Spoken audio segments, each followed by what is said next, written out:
Ciao a tutti e benvenuti sul mio canale. Oggi vi do una guida super semplice per principianti su Blue Protocol Star Resonance, un gioco anime davvero carino e rilassante, ma con un po' di meccaniche da andare a imparare all'inizio. Però non preoccupatevi, perché ve le spiego tutte passo dopo passo. Innanzitutto il gioco ha un sistema basato sulla Santa Trinità, ossia abbiamo i DPS, quelli che fanno danno, i tank che sono quelli che prendono i colpi e infine i guaritori che curano tutto quanto il gruppo. Ci sono ben 8 classi in totale su questo gioco e potete scegliere fra 4 tipi di DPS, 2 carri armati che sarebbero i tank e infine altri 2 guaritori.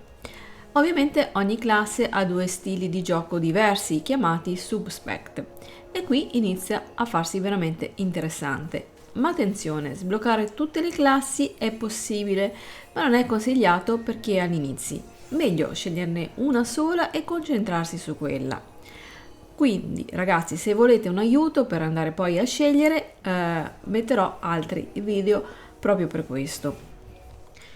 Dunque ricordate che la missione principale è il vero e proprio cuore del gioco ed è lì che prendete la maggior parte dell'esperienza. Il livello massimo sarà il 60 e ci arriverete in circa 1-2 settimane, dipende da quante ore giocate al giorno, e quindi diciamo 1-2 settimane giocando un pochettino al giorno.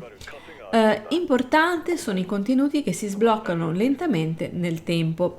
Alcuni capitoli della storia ci danno la possibilità di fare dei dungeon e attività che però sono limitati appunto nel tempo. Quindi non stressatevi e non vedete tutto quanto subito. Dunque ho provato un pochettino il gioco e devo dire che il combattimento è molto facile da andare a gestire. Basta semplicemente premere il tasto H per riuscire a attivare la modalità automatica che lancia l'abilità al posto tuo. Perfetto se volete rilassarvi un pochettino. Il vostro obiettivo all'inizio? Beh, completare gli ultimi capitoli disponibili della storia principale, quelli che poi vi danno molta più esperienza. Poi per migliorare il vostro personaggio dovete fare dungeon. Dunque li potete andare a trovare nel centro di ricerca in città se vi recate verso sinistra, poi magari lo farò vedere, oppure premendo semplicemente il tasto I e utilizzando il ricercatore di gruppo. Ci sono due tipi principali: dungeon, quindi giornalieri instabili, quindi questi servono per andare a farmare le risorse quotidiane, e poi i dungeon del regno caotico. In questi dungeon si droppano equipaggiamenti leggendari e roba top, quindi come potete capire bene, questi qua sono molto importanti da andare ad affrontare. Ogni classe ha un albero poi dei talenti con bonus speciali. La parte più bella? Beh, potete resettare tutto quanto ogni volta che volete, quindi potete fare anche delle prove perché non vi costerà nulla andare a resettare. Spenderete dei sigilli arcani e punti talento, ma li riavrete indietro se andate a cambiare idea, quindi se fate il reset. Quindi sperimentate tutto quello che più volete provare. Poi ci sono anche le abilità, ogni classe può equipaggiare fino a 4. Ogni abilità arriva però fino al livello 30 e per potenziarla vi serviranno i libri delle abilità. Ovviamente ragazzi, adesso è un po' riassunto di tutto quanto, poi se vi interessa questo gioco, quindi se volete vedere degli approfondimenti, farò proprio delle video guide per ciascun problema, chiamiamolo così. Libri delle abilità, però attenzione, torniamo al discorso di prima, sono molto rari, quindi non vanno sprecati. Bisogna sempre controllare una guida di classe per sapere su quale abilità conviene andare a investire i propri punti. Ecco, qui ovviamente scatteranno magari delle guide molto interessanti. C'è anche da dire che all'interno di questo gioco ci sono diversi tipi di valute, però le più importanti sono le Rose Orb, che sarebbe la valuta premium, che questa viene comprata con i soldi veri, quindi con i nostri euro. Poi abbiamo la Bond Rose Orb, che sarebbe la versione free to play, che si ottiene praticamente esplorando, aprendo forzieri, eccetera. Poi abbiamo la moneta Luno, usata per il mercato tra i vari giocatori, e poi la Bond Luno, ossia una versione legata, molto più facile da andare a ottenere e da spendere per i nostri potenziamenti. Allora, un consiglio che posso dare è che conviene andare a usare la Bond Rose Orb per comprare i libri delle abilità nel negozio misterioso. Questa cosa vale la pena proprio andarla a fare. C'è da dire che poi il mondo all'interno di questo gioco è veramente molto bello da andare a esplorare.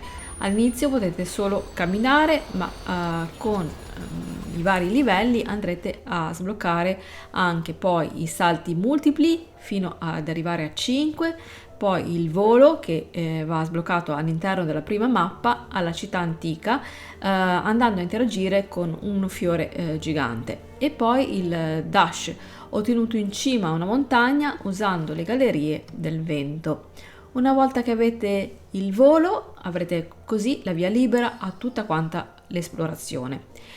A quel punto lì potrete trovare facilmente forzieri nascosti, boss mondiali e anche creature rare con ricompense veramente uniche e fantastiche.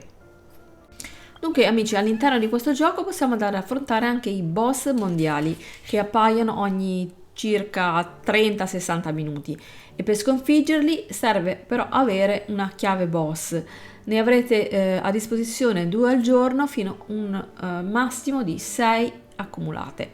Per trovarle cliccate su caccia al mostro in alto a destra e vedete dove sono. Ci sono anche nemici elite e creature magiche rare, quindi state attenti e tenete gli occhi ben aperti perché è molto importante andarli a sconfiggere. Dunque amici, mano a mano che andrete avanti, quindi avanzerete col vostro livello, andrete a sbloccare anche le vostre abilità di crafting, diciamo così, che sono estrazione, fusione e pesca.